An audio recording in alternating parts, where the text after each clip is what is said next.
Welcome to Education in Focus. I'm your host, Aliana Kernodle. The New York City Department of Education has received multiple recommendations from its Watchdog organization to stop allowing teachers to contact students directly after it was found that 2 teachers had behaved inappropriately with students. Joining me to dig into this is Chalkboard News editor Brendan Clary. Brendan, who are these recommendations coming from exactly? Yeah, so the recommendations are coming from, as you mentioned, it's like a watchdog organization called the Special Commissioner of Investigation for the New York City School District. So it's a big mouthful, often goes by SCI, and it's basically an inspector general, essentially, sort of function for the New York City Department of Education, or what it calls the New York City School District. And so and we've written about this before. They make a number of different kinds of recommendations, and they will look at different kinds of government malfeasance, or like if there are contracts that weren't allowable, they'll flag those and say, these are unlawful, different kinds of like conflicts of interest, sort of these ethical sort of concerns. So that's who is making these recommendations. And what cases are they drawing on? Yeah, so they investigated 2 different teachers. One of them was named Daniel Matek, and they found out that through their investigation of the SCI, they found out that teacher behaved inappropriately toward a female student. So they don't identify students; they're under the age of 18. That's protected information as well. But Matek was a graphic design teacher at William Cullen Bryant High School in Queens, a borough of New York City, and that report concluded that his misconduct, which began when the student was only 15 years old, was not only unprofessional, but manipulative and predatory. And so that he had, quote, improper hugs, coupled with his preferential treatment and relentless attention, that he demonstrated a pattern of grooming, and that he recognized that, quote, his sordid behavior would imperil his position if revealed, and as such requested secrecy and the use of various mobile applications with secure messaging. So that was like Signal, one that would like automatically delete conversations after they were had. The other report was into a teacher named Ellen Huyn. She had an inappropriate relationship with a male student, according to the Special Commissioner of Investigations report. Again, student A, not identified, at another Queens school called the Civics Leadership Academy. And so apparently they had texted over 9,000 times, according to the SCI's findings.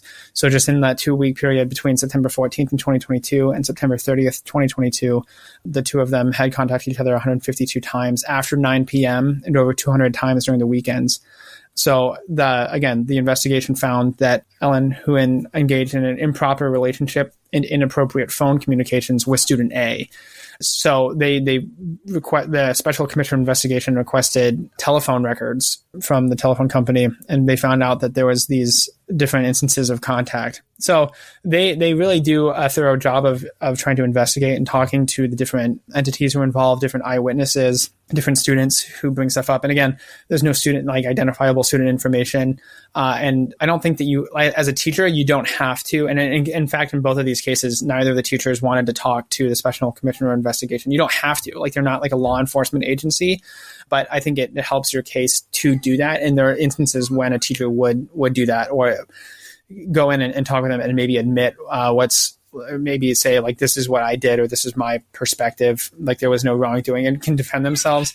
And then the Special Commissioner of Investigation will make a recommendation. And I believe in this case, it recommended that both be terminated for their role and their impropriety. And this isn't necessarily a new problem or a new finding. We've reported on this sort of thing before. Can you tell us more about that and what the school district has done about it? Yeah. So the Special Commissioner of Investigation, they recommend to the New York City, they've recommended in these cases and other cases as well that we've covered before, that the district stop allowing teachers to message students directly and go through these different proper channels. So instead of using like mobile phone numbers or different kinds of messaging apps, to create like a social media policy that says that teachers are not allowed to do that. And so that has not been followed. And the Department of Education has previously said that it's because they don't want to limit contact with families that may not have access to traditional communication channels. Like maybe they don't have a landline, maybe they don't have access to the internet, so they can't be reached via email. What they do have is their phones. So from the district's point of view, they're saying we don't want to cut off a subset of the population that is maybe already marginalized or maybe doesn't have access to these kinds of tools that other families have. So we don't want to cut them off. But the Special Commissioner of Investigation has said multiple times that this policy not having a policy in place to govern communication between teachers and students may lead to these kinds of instances where you have inappropriate contact and you have messaging on weekends and after 9 p.m. and, findings of wrongdoing, essentially.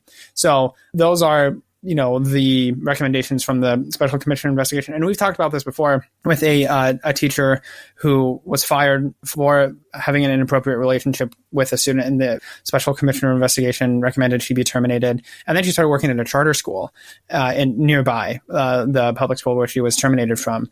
And so, we reached out to that charter school and said, do you know about her background? And then, because of our reporting, she was suspended and eventually terminated because of just asking the question of is this the same teacher who was fired from the New York City public schools? So this has happened before, and there's not really a way to flag those teachers for outside the New York City school district. So there's a problem code associated with their files usually, so they can't be rehired into a New York City public school, but that doesn't apply to charter schools, we found out. Well, Brendan, thank you for your insights on this story. Listeners can keep up with this story and more at chalkboardnews.com.